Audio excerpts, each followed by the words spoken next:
Mheshimiwa Mwenyekiti, nilichojifunza hapa duniani ni kwamba unapokuwa kiongozi, wajibu mkubwa wa kiongozi ni kutoa matumaini kwa watu wanaowaongoza. Na Mheshimiwa Mwenyekiti, kwa mambo yaliyosemwa hapa, nimemsikia Dr. Bashiru anasema, nimemsikiliza mwenyekiti wa mkoa anasema, haya ni matumaini kwa watu wa Kagera na Watanzania unaowaongoza kwamba kesho yao itakuwa bora kuliko leo. Mheshimiwa Mwenyekiti, hayo matumaini haujaanza kutoa leo. Mara tu ulipoingia madarakani kama rais wa nchi yetu, mara tu ulipoingia madarakani kama rais wa nchi yetu, sisi tulipokuwa Chadema enzi hizo, ulituita mezani kuja tuzungumze. Tukaja na mahitaji yetu, tukaomba Mheshimiwa Rais kwamba sisi tuliokimbia nchi utukubalie turudi nchi bila masharti. Na mimi niko hapa leo nazungumza Mheshimiwa Rais. Mheshimiwa Rais, tulikuomba, kulikuwepo na watu wa Chadema wengi walikamatwa baada ya uchaguzi wa 2020.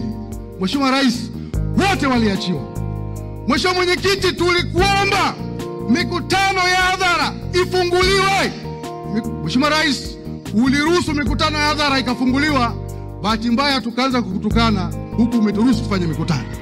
Peoples.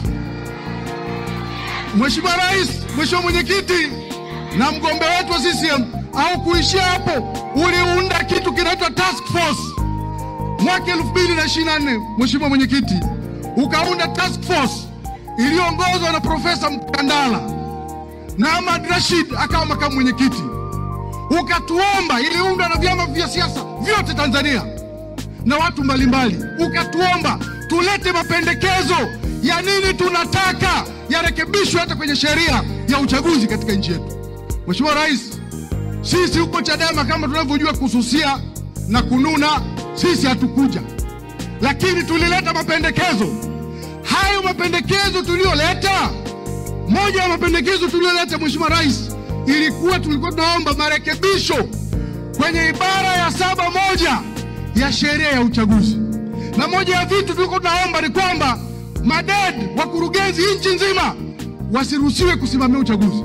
Mheshimiwa Rais, mabadiliko yalifanyika kwenye sheria, na leo asubuhi nakuja hapa nimeongea na moja ya watu wanaosimamia uchaguzi, wale wanaoangalia waangalizi wa uchaguzi. Ameniambia ameenda nchi nzima, hayupo mkurugenzi hata moja wa halmashauri yoyote nchi anayesimamia uchaguzi leo. Na hiyo ndio kwa nataka tukiwa huko.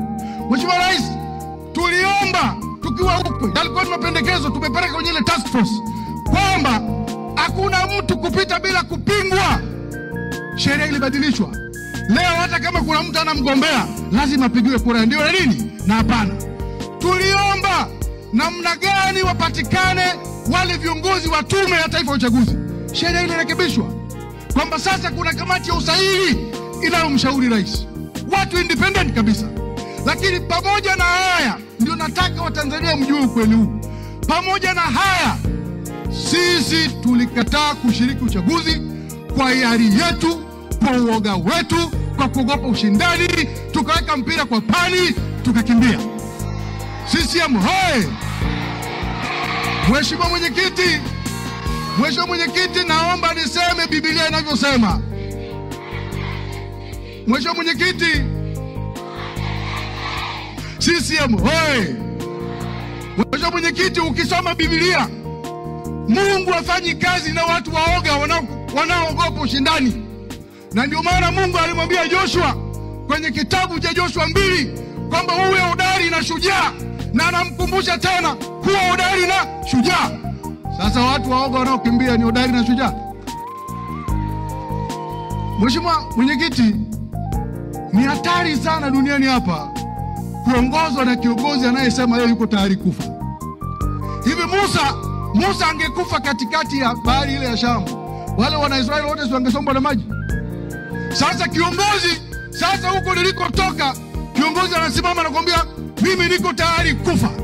Kiongozi ambaye yuko tayari kufa ni aliyekata tamaa, kwa sababu hakuna tumaini kwenye kifo. CCM oye!